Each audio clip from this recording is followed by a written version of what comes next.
আসসালামু আলাইকুম। এই ভিডিওতে কথা বলবো ল্যাঙ্গুয়েজ অ্যান্ড কমিউনিকেশন স্কিল নিয়ে।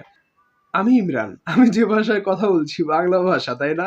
বাংলা ভাষার ভিতরে ২-১ টা ইংরেজি ব্যবহার করছি। যদিও এটা করা উচিত না।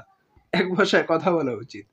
কিন্তু আমি চেষ্টা করি বাট হয় না অনেক সময়। অনেক সময় কথাগুলো অন্যরকম হয়ে যায়। যাই হোক, ভাষা এবং হচ্ছে আপনার যে বিষয়টা যোগাযোগ দক্ষতা, এটা কিন্তু চাইলে আপনি অর্জন করতে পারেন। নতুন একটা ভাষা শিখে নিতে পারেন। নতুন একটা ভাষা শিখলে হবে কি আপনি আ অতিরিক্ত হচ্ছে আপনি কি বলে অতিরিক্ত একটা সম্মান বা অতিরিক্ত বেনিফিট পাবেন। সরি যাই হোক তারপরেও বললাম। কন্টিনিউ করি আমি। অতিরিক্ত বেনিফিট পারবেন বিকজ আপনি যখন নতুন একটা ভাষা শিখে নিবেন তখন নতুন জাতি বা নতুন ভাষাভাষী মানুষের সঙ্গে আপনার পরিচয় হবে। দেখুন আপনারা যত নতুন ভাষা শিখেন তাহলে নতুন ভাষা শিখলেন ধরেন আপনি ফ্রেঞ্চ শিখছেন তাহলে ফ্রেঞ্চ শিখলে আপনি কানাডা বা ফ্রান্সের মানুষদের জনের সঙ্গে আপনার যোগাযোগ হবে।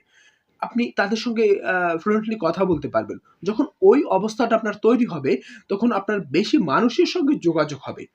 অনেক বেশি মানুষের সঙ্গে যখন আপনার যোগাযোগ হবে, তখন আপনি আপনার ব্যক্তিগত জীবন বলেন বা হচ্ছে আপনার প্রফেশনাল লাইফ বলেন, সকল ক্ষেত্রে একটা ব্যালেন্স আনতে পারবেন।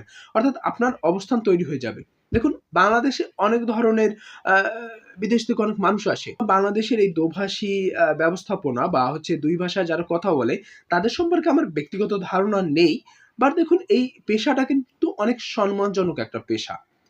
দিন শেষে আবার নতুন একটা ভাষা শিখলেন, তখন কিন্তু আপনি যদি ছোটখাটো একটা কোম্পানি রান করতে চান, সেক্ষেত্রেও আপনার সেই কোম্পানিটা বিভিন্ন স্থানে আপনি কিন্তু প্রচারণা করতে পারেন বিভিন্ন দেশে গিয়ে। কারণ আপনি নতুন ভাষা পারেন। নতুন ভাষার তাদের কৃষ্টি, কালচার আপনি সবকিছু পারেন। তাদের সঙ্গে কথা বলতে পারেন।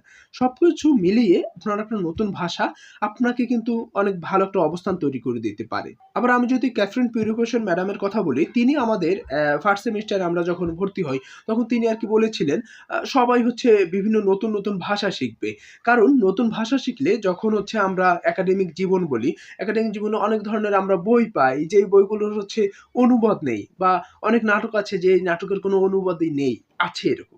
তাহলে নতুন ভাষা যারা শিখে ওই টিম মিলে একটা নাটকের বই হচ্ছে অনুবাদ করতে পারে বা ওই ব্যক্তি মিলে একটা নাটকের বই অনুবাদ করতে পারে, একটা বই অনুবাদ করে ফেলতে পারে।